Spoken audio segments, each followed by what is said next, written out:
Chosen one. There is a very heavy, very awkward silence hanging over a certain group of people right now.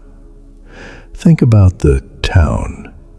This could be your literal hometown, your extended family network, a former workplace, or an old friend group. It is the collective group of people who all decided at one point to jump on the bandwagon of misunderstanding you. They were the ones who shared the gossip. They were the ones who attended the smear campaign meetings. They were the ones who collectively decided that you were the problem, the outcast, or the black sheep. For a long time, their whisper network was loud. They loved talking about you. They loved analyzing your mistakes, predicting your downfall, and bonding over their shared judgment of your life. But if you could listen in on their conversations today, you would hear absolute crickets. Do not scroll past this video. If you have been the victim of a groupthink mentality, if a whole collective of people turned their backs on you and treated you like an outcast, this message is your divine vindication. The universe is stepping in to give you a real-time update on what is happening behind the scenes. The people who mocked you are currently dying of embarrassment. The shame is everywhere, and the entire house of cards they built their egos on has just collapsed in the public square. Today, we are going to talk about the psychology of the mob, how God publicly exposes a toxic system, and why you are about to watch the ultimate table turn from a front row seat. To understand the profound level of embarrassment they are experiencing right now, we have to look back at how easily they turned against you. When a toxic person or a narcissist decides to target a chosen one, they rarely do it alone. They are cowards, so they need an audience. They need flying monkeys. They go to the town, the friend group, or the family, and they start spinning a web of lies. And why did the town believe them? Why was it so easy for a whole group of people to turn their backs on someone as pure and loving as you? Because groupthink is the ultimate comfort zone for stagnant people. It is psychologically easier for a weak person to agree with a bully than it is to stand up and defend the innocent. It was easier for them to side with the manipulator because it kept them safe. Furthermore, your spiritual light was already making them uncomfortable. Your desire to grow, heal, and break generational curses was shining a spotlight on their refusal to change. So, when someone handed them a fabricated story that painted you as the villain, they took it eagerly. They consumed the gossip because it gave them a break from their own boring, unfulfilled lives. They laughed at you. They excluded you. They thought they were the in crowd, sitting high and mighty in their judgment. But they forgot that God sees everything, and God absolutely despises it when a mob attacks his anointed. Here is what just happened in the spiritual and physical realm. The truth has an undefeated track record. You cannot build a community on a foundation of lies and expect the roof not to cave in. Recently, the main manipulator, the ringleader who started the rumors about you, finally slipped up. Toxic people cannot wear the mask forever. Eventually, their true nature leaks out. They ended up backstabbing someone else in the group. They got caught in a massive contradiction, or their own life fell apart so spectacularly that everyone around them was forced to see their true colors. When the ringleader was exposed, a massive, terrifying realization swept through the rest of the town. It hit them all at once. Wait, if they lied about this, then they lied about the chosen one. We chose the wrong side. We attacked a good person. We were the villains. This is the source of the deep, agonizing shame that is suffocating them right now. They are looking at each other, and nobody knows what to say. The group chats are dead. The family gatherings are incredibly tense.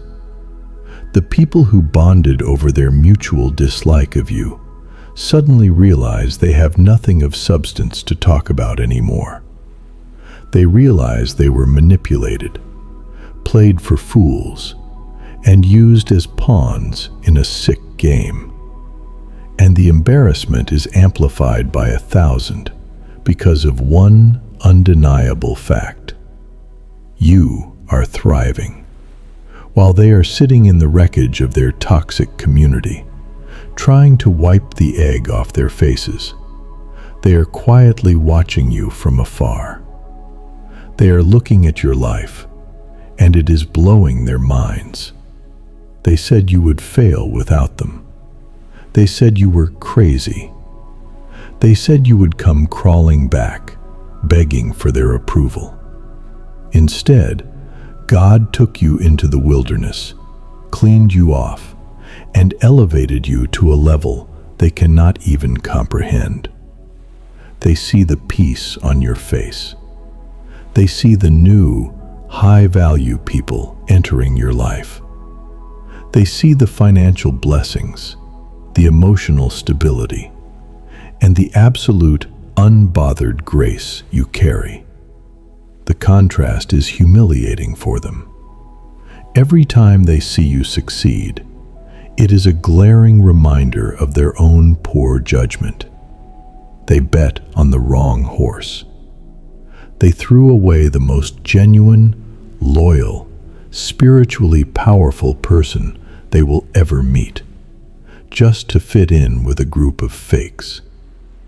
You might be wondering, if they are so embarrassed and they know they were wrong, why hasn't anyone reached out to apologize? Because their ego is still slightly larger than their guilt. To come to you now and apologize would require a level of humility that most of these people simply do not possess. It would require them to look you in the eyes and admit, I was weak, I was a follower, I was a fool. The shame is too heavy. So instead of apologizing, they just watch you in silence, eating the bitter fruit of their own karma. So, how does the divine want you to handle this massive public vindication? There is an ancient biblical instruction given to those who carry the light. It says that if you enter a town and they refuse to welcome you, and they refuse to hear your truth, you are to walk out of that town and shake the dust off your feet. This is your instruction today. Shake the dust off your feet. Do not let the dirt of their town travel with you into your palace. You might feel a fleeting urge to reach out to them, to say, I told you so, or to try and rescue the people who have realized their mistake. Do not do it. God allowed them to experience this embarrassment because embarrassment is the universe's greatest teacher. If you go back and try to comfort them in their shame, you are interrupting the divine lesson God is trying to teach them. They made their bed. They bought the tickets to the circus. Now they have to sit in the front row and watch the clowns. It is not your job to clean up the tent. Your job is to keep walking forward. Your absolute indifference to their realization is your ultimate power move. You have reached a frequency where you no longer need their apologies to feel validated. You don't need them to admit they were wrong, because the universe has already proven that you were right. Let them sit in their awkward silence. Let them whisper about how badly they messed up. Let them realize that they missed out on the greatest blessing of a lifetime. You are a chosen one. You do not belong in the petty drama of a small-minded town. You belong on a global stage. You belong in rooms filled with visionaries, healers, and cycle breakers.